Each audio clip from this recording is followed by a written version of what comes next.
direct from Omaha, the land where the beef flows like honey. It's Mass Transit. Tonight's guest is acclaimed man of letters, JV Brummels. And now, here are our hosts, Bruce Nelson and Brad Ever. Yeah! Hey, Bruce! Bruce? Where's Bruce?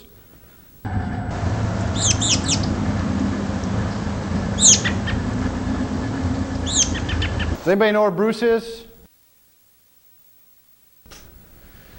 Dude, this is totally killing my frat boy night. This was supposed to be... Okay, calm down. You know, Bruce said if I ever get in trouble, if I ever feel uncomfortable, insecure, if I ever needed him here, that all I had to do was blow this whistle. I hope wherever Bruce is, he can hear it because we have to get on with the show.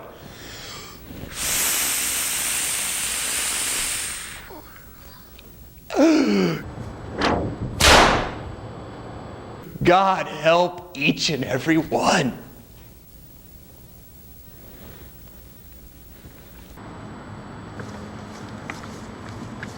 You know, friends, since we have this time, let me tell you about this great new product. It's a food dehydrator. Now, you can save yourself approximately $3.50 a year by making your own beef jerky. And let me tell you, it's flavorful.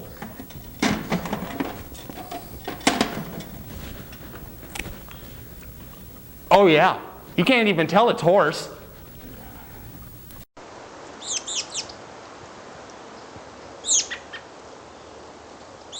You know, Bruce still isn't here. God only knows what wacky adventures he's going on. But we're keeping ourselves occupied here in the studio, and we're doing what any good-blooded red American would do when they're bored.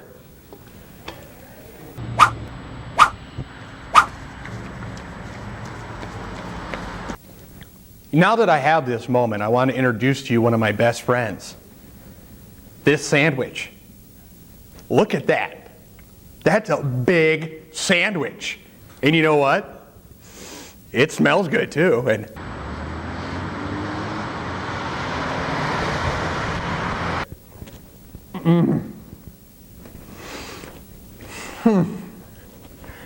Can you taste that?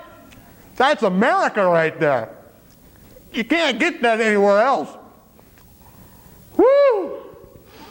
Bruce can stay gone forever, man.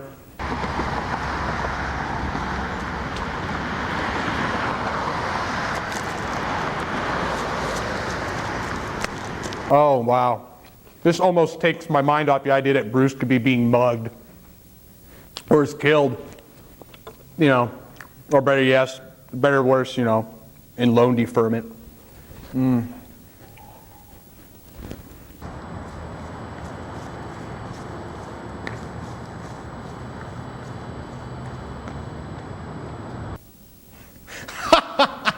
That crazy Marmaduke, what will that dog think of next? Well, look what the cat drug in. Boy, Brad, I apologize. Well, I don't know what I was thinking. Well, I hope you have a good excuse. I've been sitting here eating a sandwich. I had to show these people how the miracle of making beef jerky. Everybody drank all the vodka, so it's really been crazy. Where have you been? Do I smell a sandwich? Well, maybe I smell sandwich. Well, it was so large. It was really tasty. And there's none left. No. Well, you were gone. Oh well. I didn't know. Alas. Well, anyway, I suppose we should get on with the show. We probably should. We've kept these people waiting long enough. Yes. JV Brummels is here. Very good. To read us some poetry. Well, that's nice. Yes, it is. That's kind of a drive for him. So it's always nice, you know, to bring in outside talent. You bet. Also coming up, Millard Avenue. Kids love that one. Oh, don't they? Sure. Yes, they do. At least I hope so. I sure hope so. Well. And some skits from the Mass Transit Players. More skits. Including one right now. Let's launch it.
Hey, how you doing? That'll be $1.25, ma'am. Hello! Hello!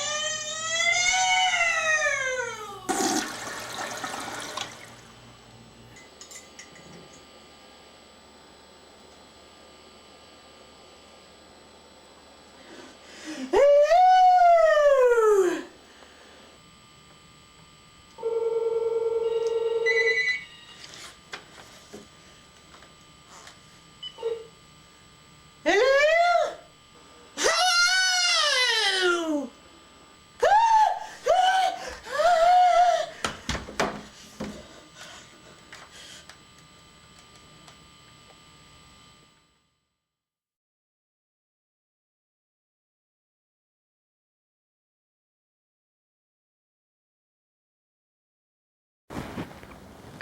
Hello. For those of you who don't know me, like that applies to any of you people, right? I'm the Prince of Darkness. You know, Lucifer, Old Scratch, the Devil, Beelzebub, whatever you like to call me. As a longtime resident of Omaha, I first want to make it clear that I love this community. However, there are a lot of things that we could do to make me much happier with the place. And you want me to be happy, don't you? Well, now you're probably thinking to yourself, Luce, you already have a grip on this town as tight as a pair of underwear 2 sizes too small, right? What more do you want? Well, you're right, I am the current lord and master of the human race, but there are still enough people out there resisting me that life as an anthropomorphic embodiment of supreme evil just isn't all it could be. Our first step is to address the political scene. I propose that the entire city government of Omaha be recalled and that my avatars and lesser demons replace all officials. Why bother with all these slimy politicians that can't tell it to you straight? With me, you get exactly what you pay for. What's my environmental policy? Screw the environment! If I can grab a soul or two and line the pockets of my little lackeys in the process, what's the harm? And who cares about the kids in the world they'll inherit after you're gone? You'll all be dead by then, and we'll just be one step closer to Armageddon. If my mamby-pamby old man Yahweh is just going to declare eminent domain on the whole place, what do you care about what happens to it after you're gone? Urban renewal? I'll raise the entire city flat as a pancake. Sure, all the buildings will be gone, but don't worry, I've got you covered. I'll provide you with cave warrens lined with razor-sharp shards of igneous rock. Sounds like life in West Omaha, doesn't it? They have about the same thing now today. They just make it look and sound nice. All that white, it just drives me crazy. I think I'll stay out of Asarco's beautiful little toxic waste park down by the river, though. That bun is cooking just fine, and even I don't want to open up that can of mutagenic worms. Gross. You want spas? I'll put bubbling pools of molten lava and sulfurous hot springs in every city park. And you know, the hills around here are a real bitch.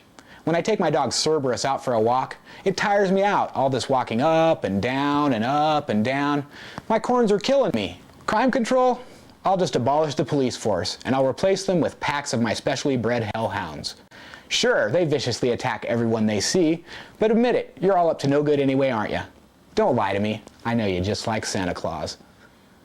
Believe me, once a youthful offender has their ass clamped by the noxious, flaming maw of a hellhound, they'll think twice before they take that underage girl out parking again. Or even step out of their cave after dark, for that matter. Gang problem? Solved. But these few things are just the beginning of what we can do to make Omaha a much more pleasing place to me. Face it, I already own it all anyway. Let's cut out the middleman. Get these second-rate Diablos out of office and install the rightful and true leader of the River City, me. Now you may be asking yourself, what can I do? How can I help you out, Satan? Well, if you'd like to help out, just make a donation with your local drug dealer or prostitute, or see any attorney or stockbroker for an official contract of servitude. I mean, volunteer application. Thank you, and have a good night.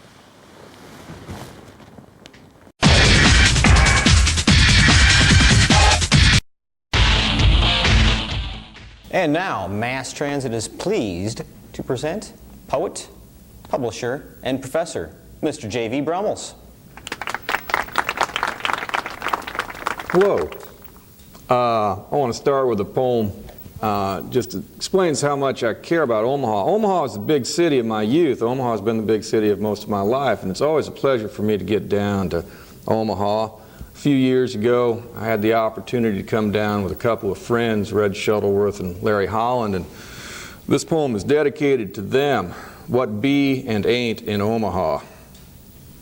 Old greener Ford truck be riding high, wide, and handsome down Dodge above Beamers and Volvers, carrying certifiable Republican accountants and constipated shoe-lick clerks, and wives turned out too nice for the dentist, sinning maybe their Friday afternoon away. When northern boys come to town, ain't for fast food, nor the West Roads, nor the Crossroads, nor the Regency Court, 'cause Kmart, be it by any name, be just a store, and northern boys ain't buying. What no longer be the stockyards, 'cause some pandering chamber of commerce son of a bitch cemented over the sweat of Swedes and Germans and blacks and Irish and Poles stewed in the blood of sandhill beeves, and Wobbly's got a foothold, and a union man at blackjack a scab sooner than spit. What be a parking lot, but what ain't be a space for greener Ford. But northern boys be moving a sign to make one, and what be nobody the wiser nor the poorer for it. Ain't no perfect cup of coffee inside neither, and neither can northern boys find no gambling, and chicken ranches all be rumor in the smog. Northern boys be in a fever for George Dickel and ditch water feeding straight through the hotel faucet pipes right out of the big river, which ain't a branch of nothing, 'cause the Mississippi only be an upstream fork, and only the maps ain't be yet corrected. Northern boys be trimming American language till only form of be, and pretty soon pretty women be making a loop to see northern boys be making loose change disappear inside a Bailey hat. And if someone be needing a hanging, a rope be handy. But mostly the peoples let northern boys be, 'cause they be knowing Mr. Smith and Mr. Wesson personal. And when northern boys spit, the big river be swelling out of its downstream banks. Now, when northern boys be waking up in a hotel room, it be cans and bottles be rolling off their blankets to the floor rug. And northern boys ain't be so cocky now. Old greener Ford be hitting every pothole on Dodge, but pretty soon old greener's tail be wagging to the city, be reminding northern boys fresh spirits be handy in the glove box. Northern boys be leaving light-hearted, because northern boys be, and all that be northern boys, and what ain't be of no consequence.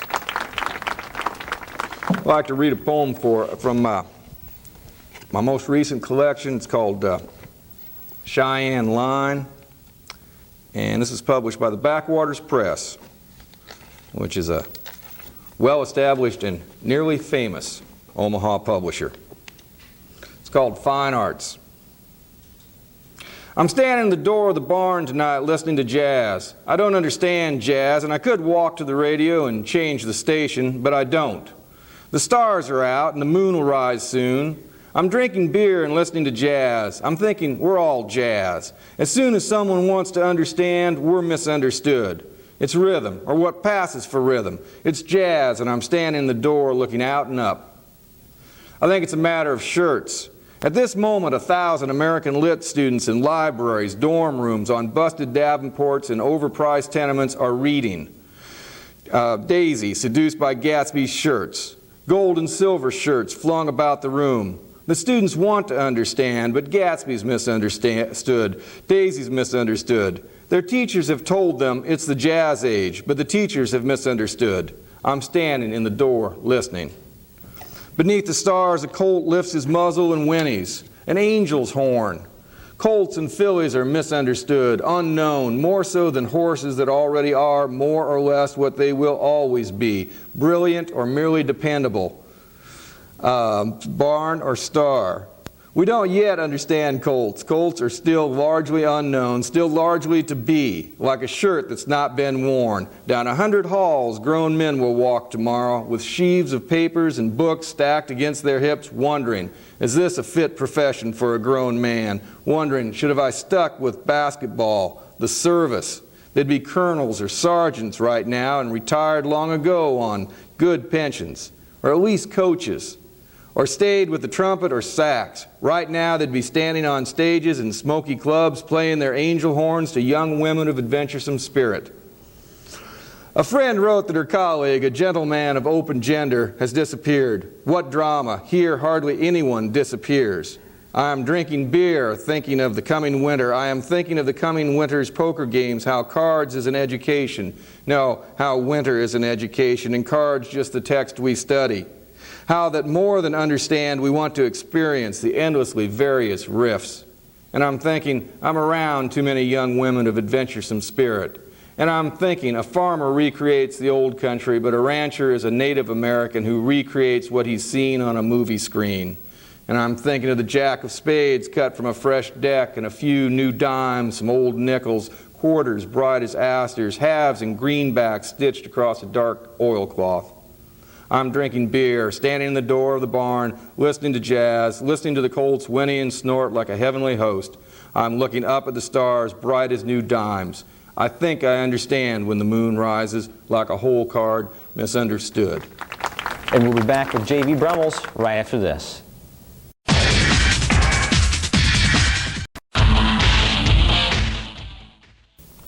Welcome back to Mass Transit, here with JV Brummels. Bruce? How have you been, JV? Been good. Been good. Thanks for asking. How you been? Oh, very well. Thank you. Thank you. Brad, you been good? I've been good. I had that whole sandwich, so I'm kind of sedentary. I thought I I'm like, smelled sandwich here someplace. you know, that seems to be a common occurrence. Yeah. It's kind of crazy. Yeah. Yes. That was some really nice poetry you read there. Thank you. Thank you. I'm proud of it. Now, for those who don't know, JV is a professor at Wayne State College. You're on sabbatical right now. I'm on sabbatical right now. So, what have you been up to? Horses, cows, poems. That's pretty much it. A little bit of traveling for me. I was in Wyoming a couple of weeks ago.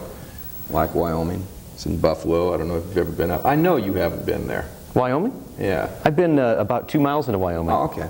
We drove in, drove out. Yeah.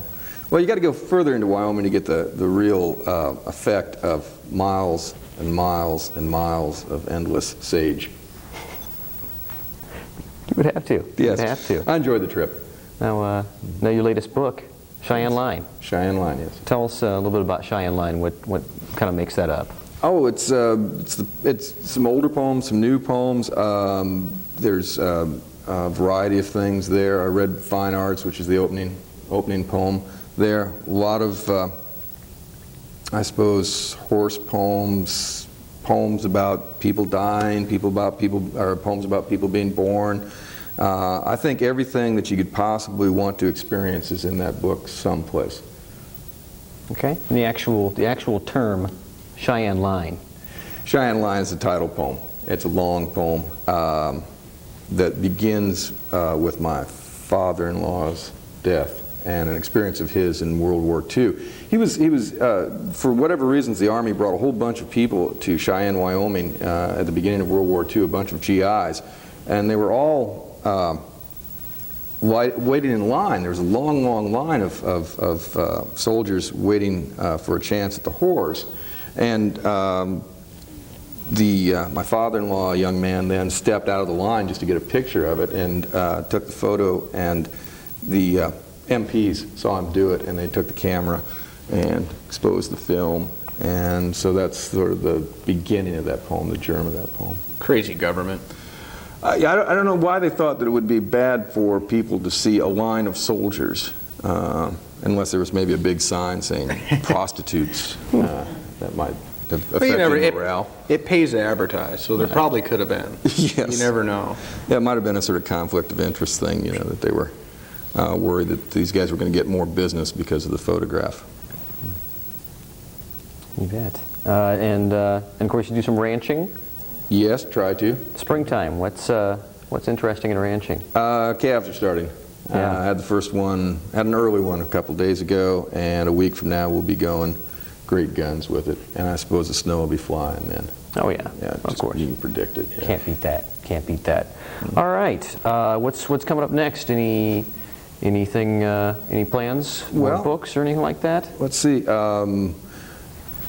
As a publisher, we've just done a collection of poems by Charles Fort, who heck of a good poet, and we're doing another collection of short stories by Bill Clefcorn, the Nebraska State poet. That should be out, I think, in the summer. Now, this is, of course, Logan House Press. And where are the places you can find these books by Charles Fort, which is Frankenstein Was a Negro? Frankenstein Was a Negro. The easiest thing is probably Amazon.com. Okay. Very good. Very good.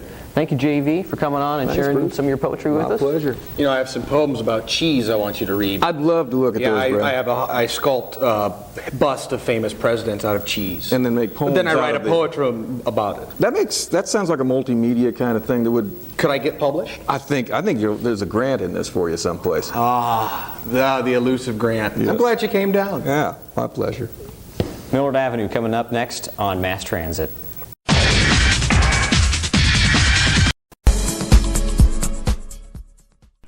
Normally, the lives of Cowtown's high rollers are hidden behind very large walls, but we have a high vantage point in a big zoom lens. Now, starring Gloria Glorious as Gabriel San Luis Marcus, French Bread as Jacques Bordeaux, Wendy Pines as Josie Scoop Davis, Karma Electric as Princess Domingo, Teddy Bender as Jerry Mander, Gerhard Unker as Running Man, and the voices of many others as many other characters. Welcome to Millard Avenue. Oh, Running Man, darling, I have waited for this all week. I'm so glad you agreed to a second date. Yeah, whatever, Princess Domingo.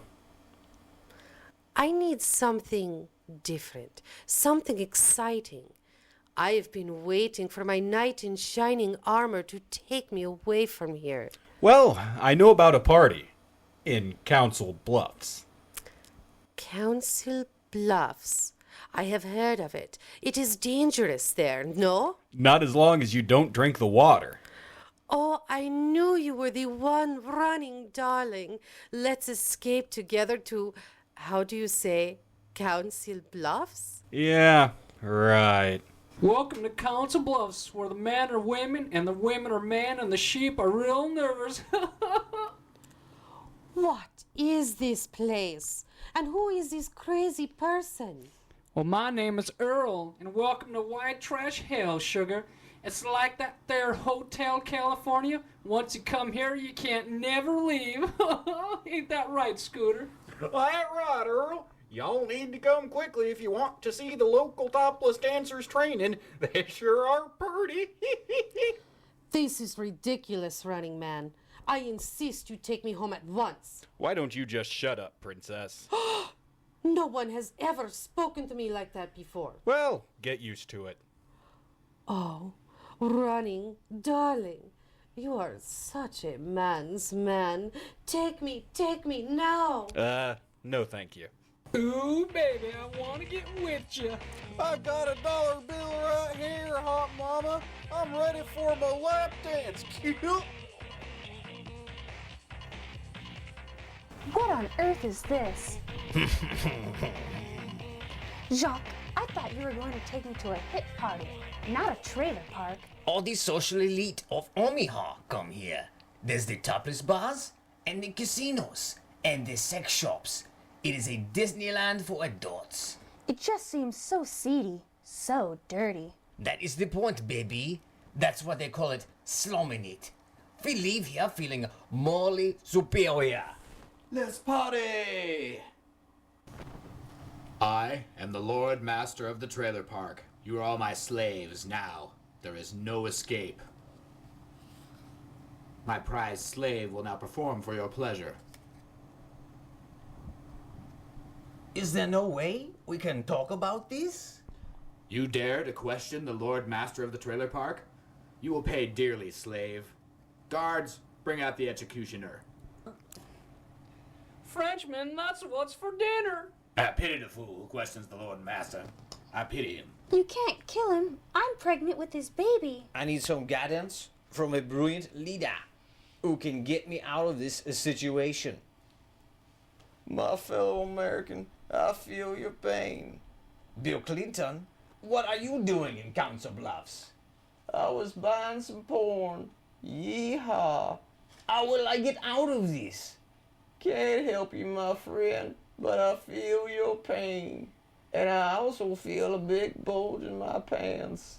Off to the Pono Barn. Yeehaw! Wait, surely there are some words of wisdom you can impart on me before you leave. Since I like your style, I will leave you with this thought. If you can't dazzle them with your brilliance, then baffle them with your BS.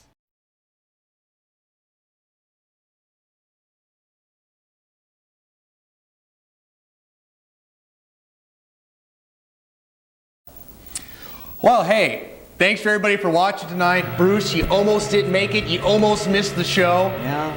It would have been crazy. We almost had to replace you with that talking monkey. So maybe we'll have it next show. I don't know. Anything else you'd like to add? We'd like to thank JV Brummels. Oh, of course. Thank you. And of course, all the staff and everybody else who makes the show possible. And you, the viewer. Thanks for watching.